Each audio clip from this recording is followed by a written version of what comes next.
spooky world of MultimediaJay.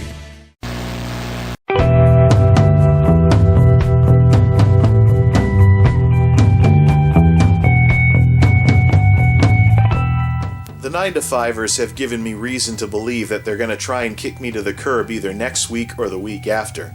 Of course, I could be wrong and they could make me look like a paranoid, blithering idiot, and I wouldn't mind if they did so. But the lack of trust in that place has been really getting nauseating lately, especially with what happened with the Panic Fest on Wednesday this week. Yeah, I'm almost back to walking normally again. I think by Sunday or Monday I'll be able to walk without every other step hurting. But in the meantime, the lack of trust is just off the charts, and seriously, enough's enough already. This is something that is circa 2016. I didn't see this sort of crap in 2015, I didn't see this sort of crap in 2014, I didn't see this sort of crap in 2013 when I first got involved with these folks. This is a product of what went wrong in 2016, and quite frankly, it's not something that originally existed in this place. But one of the 5 dysfunctions of a team is a lack of trust. And quite frankly, at some point you gotta call a spade and say, hey, you know, if a situation at a job gets bad enough, it gets like an abusive relationship, where the abuser tries to keep their victim under their iron fist because the abuser has money. Sadly, there's more common ground between these types of situations than one would initially think. So here's where we're at because of this. The silver bullet is the way that I want it. Fossil is the way that I want it, and if that experiment doesn't work out, it can all go back into the 2005 systems box. The parts that arrive from Monolith, which I will not send back, will make Monolith the way that I want it. But for the time being, until this nonsense is resolved, Tuxedo will be a doorstop for the foreseeable future. This is the sort of way in which this kind of negative stuff can have its creeping tentacles infect a lot of other places besides the workplace. Regardless, we continue. There's still some computery stuff to do at the very least, even if the end is now in sight. Now, one of the things that I noticed when I was putting together the channel overture for 2017 is that I didn't have any high-def footage of Monolith. Putting the thing together and getting it working was all done in fake HD because the HD camera was all glitched out with humidity last summer. Well, I'm happy to report that that's not a problem in the middle of winter. So, we'll probably get some good footage of the inside of Monolith as we install the new gear that we've gotten for this system. And, of course, I'll bet there's hardly any dust in there. I keep checking every so often, and those filters work pretty well. This Define R5 unfortunately is one of those cases that isn't as sturdy as it looks in the pictures, but even for a case that's not as sturdy as its predecessor, it definitely has some better design going. So, anyways, let's get to work here. First order of business, one of the upgrades that I was looking for Monolith is a Monolith grade power supply, basically from its generation to go along with all the new hardware in here, like the Skylake and the 1060 and whatnot. So, this thing is running off of Tuxedo's old power supply, an 80 plus silver supply. I'm looking to upgrade to 80 plus gold and see how much more efficient everything is. So the first thing we need to do is check the efficiency of the system with the current power supply at idle and full blast the works. So let's get the kilowatt and let's start tinkering. First order of business, I need to lay off the Italian bread. These stupid powder things get everywhere, even after only a grinder or two. Whatever.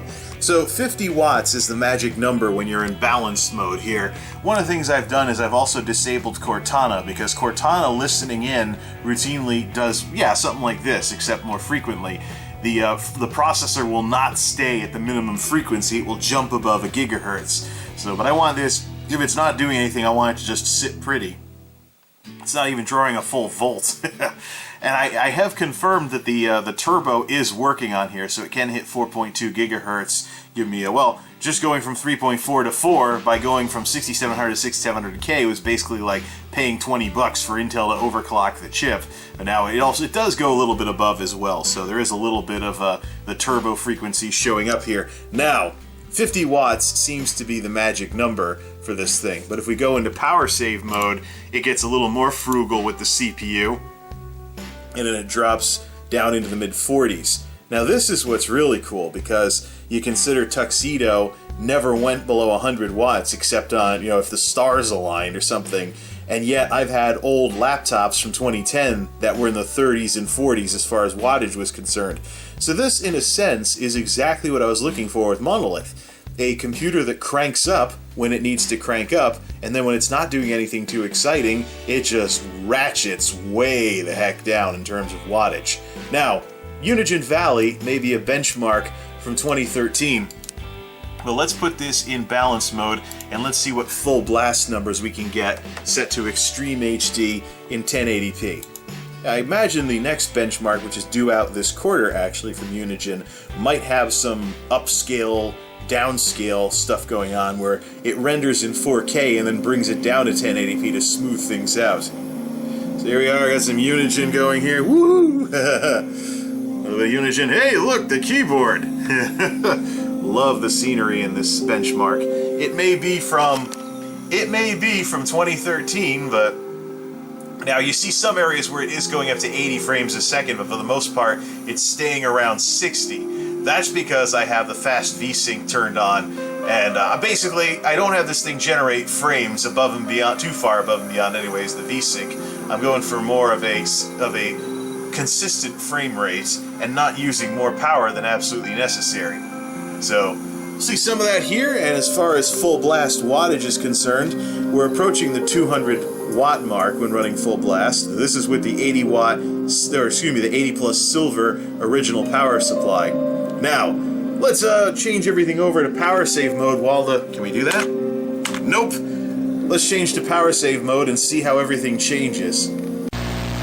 I sometimes refer to power save mode as wimpy tablet mode, because that's what it takes to get this computer thinking it's a wimpy tablet.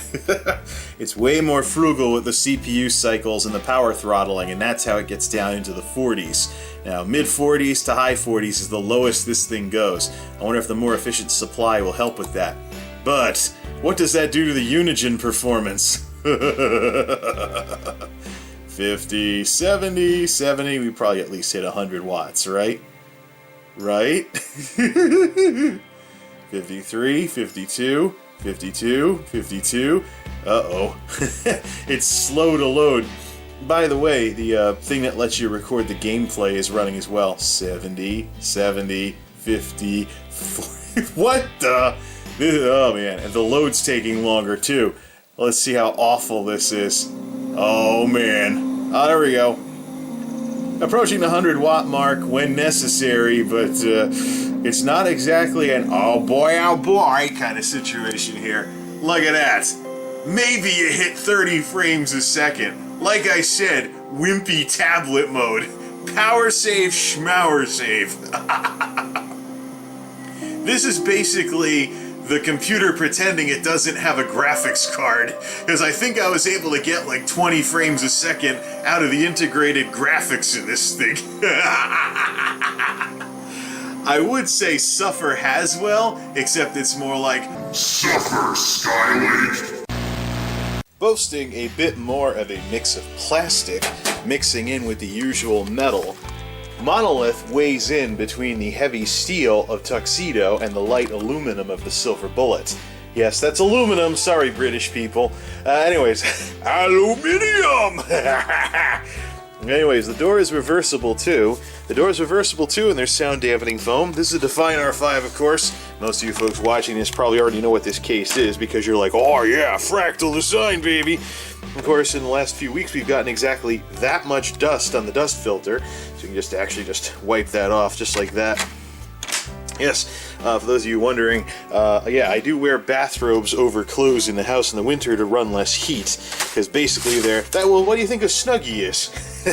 Nothing showing up on here, even though the dust sucker case sucks, well, air through the power supply this way.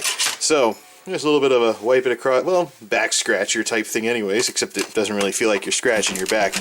And then back in it goes. This is the tricky part, because you gotta line everything up, otherwise it just sits underneath the case instead of becoming part of it.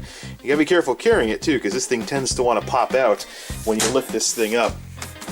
Very well insulated as far as sound goes. It is easily the quietest case I've ever had, and a lot of this, of course, has to do with 140 millimeter fans being standard on it. I don't have to use adapters for anything. So, let's see how well that dust filter's been working. By the way, the screws, well, these ones aren't. There's some screws around here somewhere that are rigged to not disconnect from the side panel and whatnot. Now, let's see how this thing's doing. I am going to have to reroute the power, though, so we are going to have to take the other side off as well. Of course, we can also put a fan in there if I really wanted side cooling, but side cooling is very much a thing of the past in my book. So here is what's coming out, and here's what we have. I stashed some of the extra, a little bit of dust that made it in through the filters, but not too much. But I stashed a lot of the extra parts in the bazillions of drive bays that I have no intention of using. Now here's the kicker with all of this. I have games drives, and I have the storage array, and I have an optical drive, and I have SSDs hidden behind all of this. Which means, of course, that what I need the most of these days is the 12-volt rail to power all the storage devices.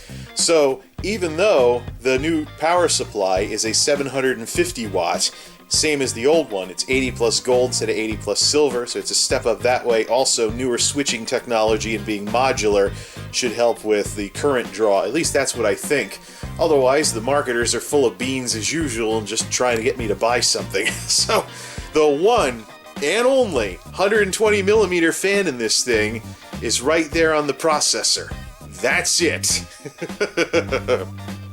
So it's 140 fractal design Venturis all the way for the cooling and stuff, with the rubber corners and everything to keep the vibration down. It is 140 fractal design Venturis all the way.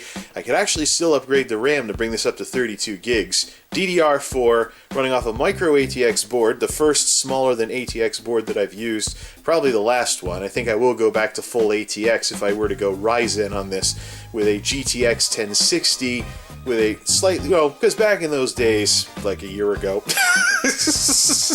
well, more like 3/4 of a year ago, the GTXs were a tad more refined, although AMD has made some great strides since then. There is one single optical drive for legacy purposes in here as well. That's getting replaced. That way this computer can serve as a Blu-ray player without needing an extra plug-in drive. Finally, the last thing that I wanted to install on this thing. Plus, I want the option of using BD-ROMs to store gigs and gigs at a time on CDs. Could use flash media, but flash media is still just the teensiest, that's not a word, the teeny tiniest bit volatile. So it is possible for backups on a flash stick to eventually go dead if you don't plug the stick in every couple of years. And I have a couple of CDs that I haven't spun in like 15 years or so I'm not taking any chances. Okay, we're going to have to take the other panel off because we're rerouting all the power and hopefully cutting down on the spaghetti, but we'll see how it all goes together. Our happy fun box of power is the Corsair CS750M, a 750 watt modular power supply, 80 plus gold certified, also ERP and whatnot. A lot of efficiency type stuff. But the reason why I checked this out is because Corsair has become quite the brand in recent years, and I hear Corsair this and Corsair that, so I figured I'd give it a try at least once.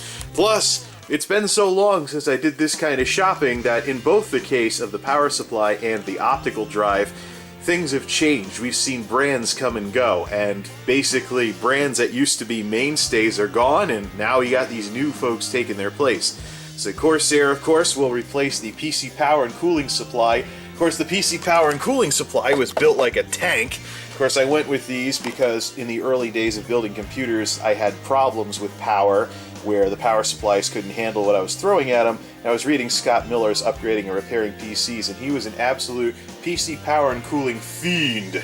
Today, PC Power and Cooling has been acquired. They're a subsidiary. They're a subsidiary now. I don't know what exactly that has done to the quality of their power supplies, but I figured I'd get a little creative here, especially with all the great stuff I've heard about Corsair in recent years. And of course, I'm going with LG for the Blu-ray combo drive. This thing can also burn DVDs and CDs, as well as read all those formats as well. So this adds native Blu-ray support to Monolith, which with the power that's in it, it should have been in there a long time ago. Unfortunately, the price on these things has not dropped, so probably due to licensing fees. So it is still notably more expensive than DVD-ROMs are, and DVD-ROMs are dirt cheap, $20 instead of $50. So the big thing with this is I'm worried about when's the blue laser gonna die, because usually with these combo drives I had the Blu-ray part die, and then I wound up using the drive as some kind of DVD something or another for the rest of its useful life. But that's quite alright. If the blue laser dies in this thing, then I would be more than happy to repurpose it as a DVD drive, maybe put some Sharpie over the Blu-ray logo, and mount the drive to serve as a DVD drive for the remainder of its days. But no light-on drive! Shocker! Light-ons used to be unavoidably everywhere. Apparently that's changed too. Oh boy, the FedEx man made me real happy today bringing all these parts. For those of you wondering, no, I'm not trying to do a Peter Griffin impersonation, but I do have a somewhat similar voice to Seth MacFarlane, so some of the same voices he does I can get kinda close to as well, if you know what I mean. But anyways, yeah, so let's continue here, shall we? I haven't even watched Family Guy in how long? Whatever. Righto! Maybe I should play some catch-up with Fox on Demand or something.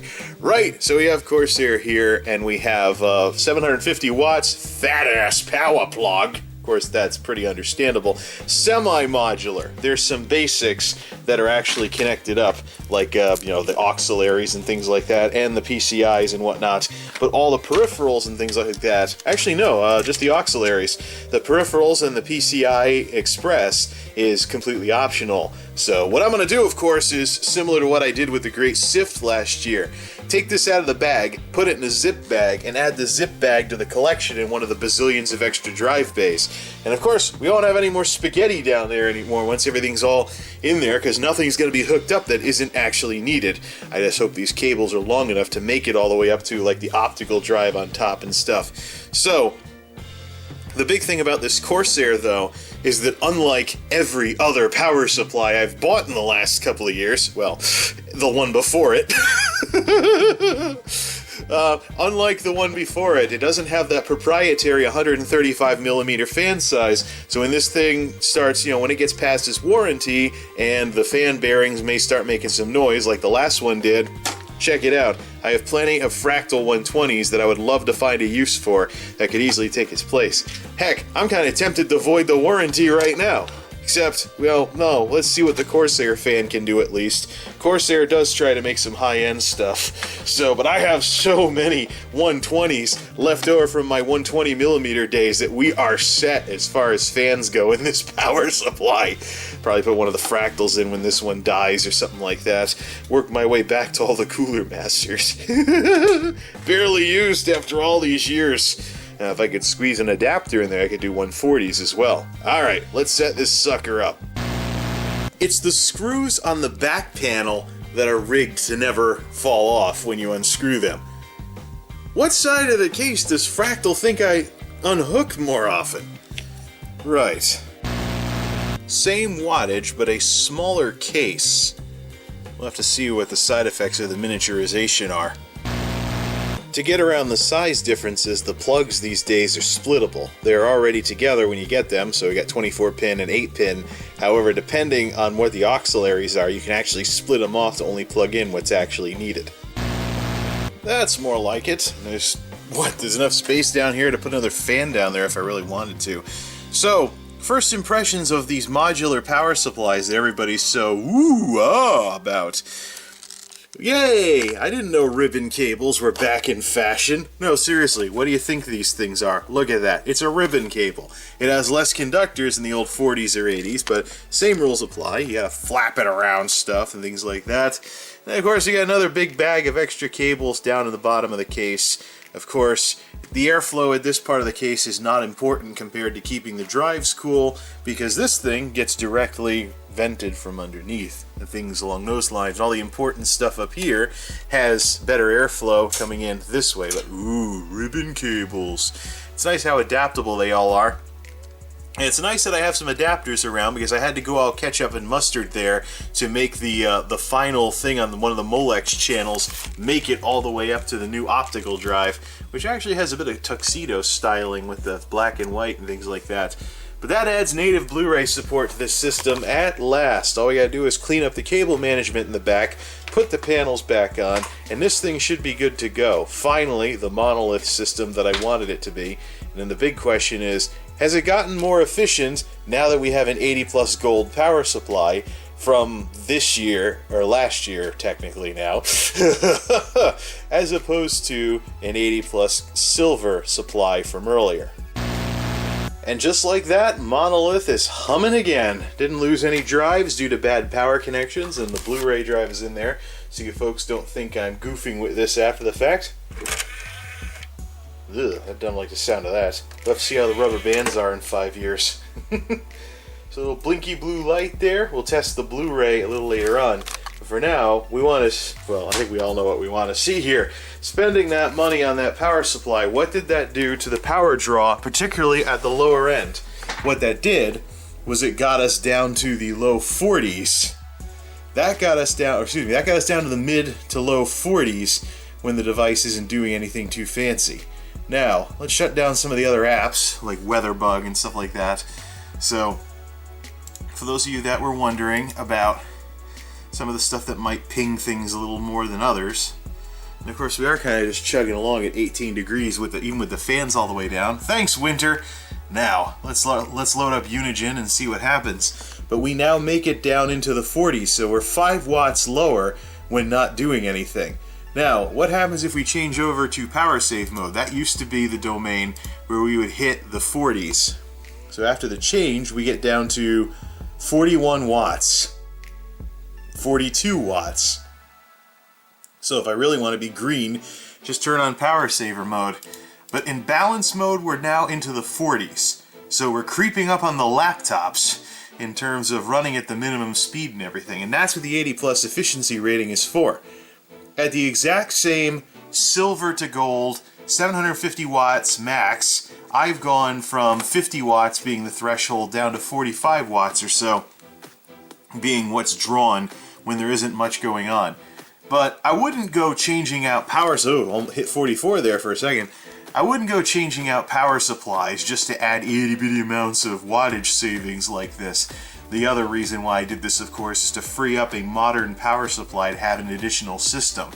So basically to bring Tuxedo back and be able to keep Fossil, because the older supplies that I have only have 20-pin connectors and they're from the early 2000s anyway, so who cares? So let's get something newer, something modern, and something notably more efficient.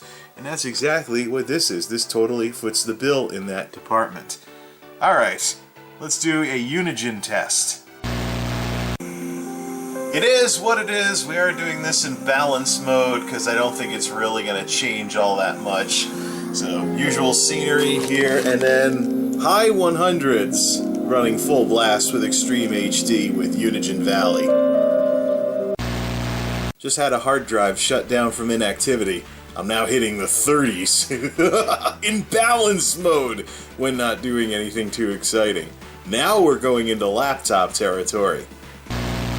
The next test will be a sound test of the new LG Blu-ray combo drive. So let's test it out with the Angry Video Game Nerd movie on Blu-ray. Waited a while to get the Blu-ray disc for this. So I've got the speakers turned off. I just want to hear drive noise. Whining, jet taking off, what have you. Nerd movie's running at 55 watts. Now let's check out what we have for noise. Tried a few other movies as well. That's nice and quiet. My hair louder than the fans, at least when the fans are all the way down. Put even one of them back on and the fans are now louder. The fans are louder than the Blu-ray drive. Otherwise, close the door and enjoy your movie. The odds are when you're actually not trying to listen to CD noise, CD drive noise, that the sound system will drown this thing out any day. We're done! Everything works as far as Monolith is concerned, and now the next question is what happens to these two. And the events of the next few weeks will determine that in large, copious amounts. We will eventually put that power supply back in Tuxedo, and then just put it on doorstop duty for the time being. But for now, let's just put everything off until we're bored looking for something to do during the snowstorm tomorrow. This is MultimediaJay, signing off. Thanks for stopping by.